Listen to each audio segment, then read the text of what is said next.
Salut les gars, j'espère que vous allez bien. Alors, avant match, le FC Barcelone se déplace en Andalousie pour affronter Cadiz. Alors, clairement, il faut les froisser.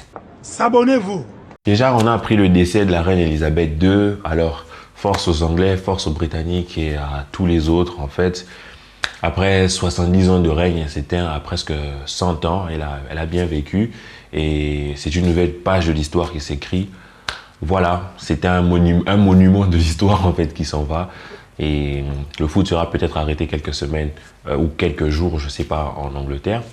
Mais bon, le FC Barcelone se déplace à Cadiz. On va aller affronter ces gens-là de Cadiz en fait. Ils sont trop joués, ils ont trop trollé le FC Barcelone et tout. Parce que tu sais, à un moment donné, même pas à un moment donné, c'est un peu notre bête noire, on a du mal à les battre. Mais là, ce n'est plus le même Barça, ce n'est plus le même coach, c'est plus la même envie, c'est plus la même génération, donc c'est plus les... Donc, les gars, moi, clairement d'entrée, je vous dis 5-0. Donnez-moi vos pronostics en description, en commentaire, pardon, mais moi je vois clairement 5-0. Parce que quand tu regardes le Barça, on est sur une lancée, sur une superbe lancée. Parlons un peu de nous, on parlera de Cadiz. Et quand tu vois notre lancée, tu te dis que forcément ça va. On est en train de se préparer pour le Bayern. Et ce déplacement-là, c'est un déplacement qui doit nous servir un peu, tu vois, de wheeler les dernières cartes. Parce qu'après, on se déplace, on va à l'Allianz Arena pour affronter le Bayern. Ça va pas être un match facile du tout. Ça va pas être contre Cadiz. Hein. Ça va pas être... C'est beaucoup plus fort. C'est beaucoup plus fort que toutes les équipes que l'on a affrontées jusque-là. Donc, il faudra vraiment bien répéter sa partition. Donc, ce n'est pas une équipe... Je n'ai pas envie de voir un match dans lequel on bégaye. J'ai envie de voir une prestation XXL maîtrisée de bout en bout, gérée de bout en bout pour nous laisser présager quelque chose de très intéressant pour le match. Et Cadiz, de l'autre côté... Eux, ils n'ont pas gagné cette saison. Depuis que la saison a commencé, ils font que perdre. Ils sont derniers, 4 matchs, 4 défaites. Avec un bail pareil, nous, on arrive là-bas et on se casse les dents. Franchement, ça serait un très mauvais signal envoyé à l'Europe, en fait. Parce qu'après avoir giflé tous les clubs comme on l'a fait là, parce que nous, on est sur des cartons pleins. C'est pas qu'on gagne en mode, ouais, c'est mignon, c'est cool. Non, on gagne et on gagne avec la manière.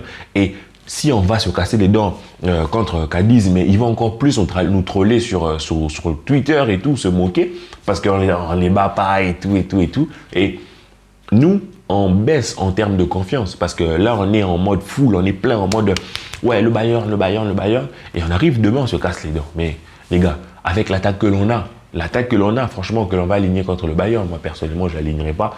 Je vais vous dire pourquoi un peu plus tard. Mais j'aligne contre le Bayern. D'ailleurs, après cette vidéo, je fais une vidéo dans laquelle il y aura un débat. Est-ce que le Barça a la meilleure attaque du monde? Débat en mode, non, ça ne sera pas une débat, ça sera une bagarre. Moi contre vous dans les commentaires. Mais sur cette vidéo, on parle de l'avant-match. Il y a beaucoup de choses que j'aimerais voir, en fait. Beaucoup de questions, par exemple, sur le milieu de terrain, sur l'animation que Xavi va imposer, sur notre défense, en fait. Voir toutes ces choses parce que ça va nous donner une indication, en fait, sur comment Xavi peut préparer le match contre le Bayern. Bien sûr, on ne va pas se précipiter, penser déjà au Bayern alors qu'il y a Cadiz. Non, il y a le match de Cadiz, on doit le gagner pour coller au train du Real Madrid parce que le Real Madrid va jouer contre Mallorca. On ne peut pas compter sur Mallorca pour leur faire perdre des points, en fait, à moins qu'il y ait... Enfin, c'est le football, mais comme ça, sur la feuille, on ne peut pas compter sur Mallorca. Alors, moi, de l'autre côté, Mallorca est 11e, tu vois. Moi, de l'autre côté, on affronte le dernier. Donc, pour moi, on doit rouler sur eux, tu vois. Il faut arrêter la fausse modestie. Non, on doit rester concentré et tout. Oui, on doit rester concentré, mais avec les joueurs que l'on a, pas simplement les noms, mais l'équipe que l'on a réussi à construire, Cadiz ne doit pas être une formalité, mais ça doit être un message. Tu vois, c'est un peu désolant, mais on dit c'est toujours la loi du plus fort qui est la meilleure, tu vois. Et le Barça est en train de redevenir conquérant. Avant, le Barça, tout le monde avait peur d'aller jouer au Barça, au Camp Nou, parce qu'on était imprenable, tout ça. Et en plus, quand nous, on arrivait dans les autres stades, on faisait très mal, tu vois, on faisait vraiment très mal. Et on ne rigolait pas. Quand il fallait massacrer, on massacrait les gros scores, les scores fleuves. Certes, ça nous fait penser un peu à la Bundesliga avec le Bayern, mais... Tu vois, il faut que l'on ait une mentalité. Tu vois, la mentalité que Xavi a en ce moment, je sais pas, je vais essayer de vous mettre l'image là si je l'ai. Xavi, il restait quelques minutes, il était en mode super concentré et tout. C'est cette mentalité-là que l'on doit avoir. On doit avoir vraiment une mentalité de, on va faire le travail, pas une mentalité de suffisance, mais pas une mentalité de crainte non plus, pas une mentalité en mode on réfléchit, la tactique et tout. Les joueurs savent ce qu'ils doivent faire. Ils font leur travail, ils doivent le faire bien. Alors moi, j'attends que ces mecs-là, dès les premières minutes, mes pressions de malade sur la défense. Je veux qu'on appuie sur cette défense-là. Bien sûr, être attentif pour ne pas prendre une contre-attaque stupide dans le dos et puis retrouver avec un Cadiz qui va poser le bus. Je pense déjà qu'ils poseront sûrement le bus dès le début. Alors nous, on devra leur mettre la pression de fou malade, histoire de marquer rapidement dans le match, prendre le dessus. Tellement est-ce qu'on va en pause, en menant, je sais pas, 2-0, seconde période, on contrôle le match petit à petit, on fait le changement. Tellement est-ce que l'on ait un match totalement maîtrisé où les joueurs ne seront pas trop dépensés physiquement parce que derrière, il y aura le Bayern. Le Bayern, en termes de débauche d'énergie, il y en aura, hein, parce qu'après le Bayern, il y aura un autre match au week-end, tu vois. Donc, il faut que l'on puisse pouvoir gérer. C'est un match à gérer, tu vois. C'est pas un match où on y va, on laisse toutes les armes. Non, c'est un match que l'on devra prendre suffisamment au sérieux pour que l'on n'ait pas, dans les dernières minutes, à devoir faire des efforts en trop, des efforts en plus parce qu'on va arracher le match nul ou on va arracher la victoire. Non, il faut que d'entrée de jeu, qu'on lui mette l'intensité qu'il faut pour sauvegarder le score, sauvegarder le match, tuer le match et après temporiser pour garder nos cuisses. Parce que ce sont les cuisses qui courent hein, pour les joueurs fraîches et tendres, pas endurcir les muscles parce qu'après, il y a des matchs importants qui arrivent. Moi d'ailleurs, quand vous allez le voir dans mon 11, il y a des choses qui changent parce qu'il y a certains joueurs qui doivent se reposer. Je pense clairement à Dembélé. Je veux retrouver un Dembélé en forme contre le Bayern. Donc, certes, il a fait un bon match, mais il a joué à quelques jours. Mercredi, il va jouer samedi et puis après, il rejoue encore mardi. Il va peut-être pas se blesser, mais je doute sur la forme et sur ses capacités à faire tout ça. Surtout qu'il a fait un match énorme où il a beaucoup couru, pardon. Et moi, je le reposerai, je vous l'ai dit clairement comme ça. Mais je pense qu'il y a suffisamment de joueurs, en fait, dans notre 11. En fait, même tout notre banc est meilleur qualitativement que le banc de Cadiz. Je ne change rien, je ne chamboule pas tout, mais je change certains mecs qui ont besoin de revenir. Je pense à un Arojo qui doit se réinstaller, rejouer, réchauffer bien ces cuisses-là pour être proche pour être prêt en fait et bien maintenir Leroy Sané qui fait des très beaux appels en profondeur, des très beaux appels en plein milieu et tout, aller bien gérer ce Sadio Mané là. Donc vous comprenez que pour moi, je pense qu'il y a des réajustements qu'il faudrait faire pour aller plier le match et mettre certains joueurs déjà dans le bain, histoire que tout le monde soit concerné. Donc vous verrez sur mon 11, déjà je vous le présente à l'écran. Je pars avec devant, comme vous voyez, Mister Goal, je mets Ferran Torres et Rafinha. Pourquoi je mets Ferran Torres? Certains me diront, mais mets d'abord Ansu Fati. Mais j'ai aimé la prestation de Ferran Torres. Quand il entre, c'est quelques minutes seulement, mais il entre une passe D, un but et je voudrais le remettre pour le récompenser parce que peut-être on pourrait le récupérer. Tu vois, Ansu Fati, il n'est pas dans un doute de lui-même en fait. Il ne se sent pas remis en question alors que Ferran Torres, dans la presse, on commence à le remettre en question. Peut-être on va le vendre et tout.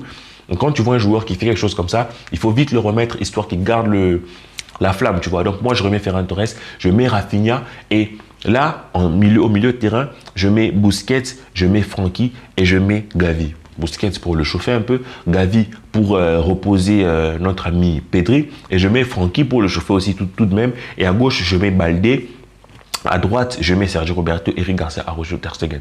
Donc moi je pars avec ce 11-ci, mais il y aura des changements patati patata. Avec ce 11 peut-être on perd en magie avec l'absence de Pedri, mais je pense que Frenkie de Jong dans la création va être important, Gavi dans la projection va être important et Busquets dans la distribution aussi. Je pense que cette équipe est largement suffisante pour battre Cadiz 5-0 et je le dis, je l'assume. Et en seconde période, avec les changements qui pourraient entrer, on voit un Ansu Fati qui rentre, un Memphis qui rentre, un Dembélé qui rentre pour les dernières minutes, un Kessié qui rentre à la place de Busquets parce que je pense que Busquets sera clairement titulaire, je pense. Hein. Si Busquets, franchement, je vous l'ai dit, si Busquets n'est pas titulaire contre le Bayern, je sais pas, je fais un hosanne à Xavi parce que c'était un énorme signal, un signal, je sais même pas si je peux appeler ça un signal, je sais pas, c'est une banderole qui lui fracasse le visage en fait. Tu vois, parce que donc moi je pense que Busquets sera clairement titulaire. Donc je le repose, je mets Gavi qui va jouer, on va dire tout le match, on va dire ça comme ça, peut-être je le sortirai, hein, mettre un Pablo Torre. Mais il n'y a que 5 changements. Moi, je ferai ces changements-ci. Et en défense centrale, en latéral gauche, pardon, je sors Baldé et je fais entrer Alonso. Personnellement, je vois les choses comme ça. Peut-être même que au lieu de faire entrer Dembélé, je laisse Dembélé à l'extérieur. Je prends Ferran, je le mets à droite. Et je prends Ansu Fati, je le laisse à gauche. Comme ça, j'ai un changement de plus. Je sors Gavi pour le reposer. Et je fais entrer un Pablo Torre peut-être parce que notre milieu de terrain contre le Bayern risque bien d'être Busquets, Gavi, Pedri. Donc, il faut qu'il puisse être suffisamment en jambes et pas trop dans les crampes, pas trop dans ces soucis-là. Donc, moi, personnellement, c'est cette composition que moi, je mettrais. Mais pour moi, Cadiz, c'était un match, c'est le match du professionnalisme. Ce n'est pas un match de... Tu vois, c'est pas un match que l'on doit négliger, c'est un match que l'on doit prendre au sérieux. Donc, on doit aller faire le taf. On doit avoir une mentalité de le travail doit être fait, on va et on fait le travail. Et il y a moyen de faire le travail et de taper fort, tu vois. Moi, je vois clairement 5-0 avec différents buteurs, tu vois. Peut-être Lewandowski, excusez-moi, peut-être Lewandowski va encore claquer un doublé. Peut-être qu'il y aura des buts d'Ansu Fati, je l'espère. Peut-être qu'il y aura Memphis qui marquera, ça lui fera du bien. Mais j'espère voir ce 11-là, peut-être voir Bellerin. Mais comme je vous ai dit, on n'a que 5 changements. Mais moi, comme je vous ai dit, je prends vraiment le match en main.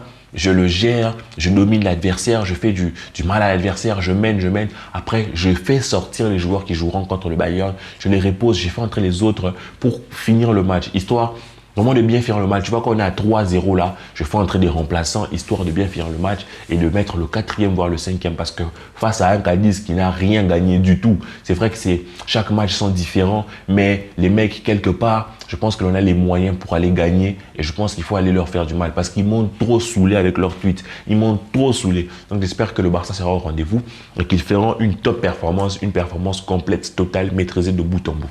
Alors voilà les gars, je vous laisse avec ça. J'espère que cette vidéo vous aura ravi. Portez-vous bien. On se revoit plus tard. Juste après celle-ci dans la soirée, je sors une vidéo sur la meilleure attaque du monde. Moi contre vous en commentaire. Alors, portez-vous bien les amis, que la paix soit sur vous et ciao.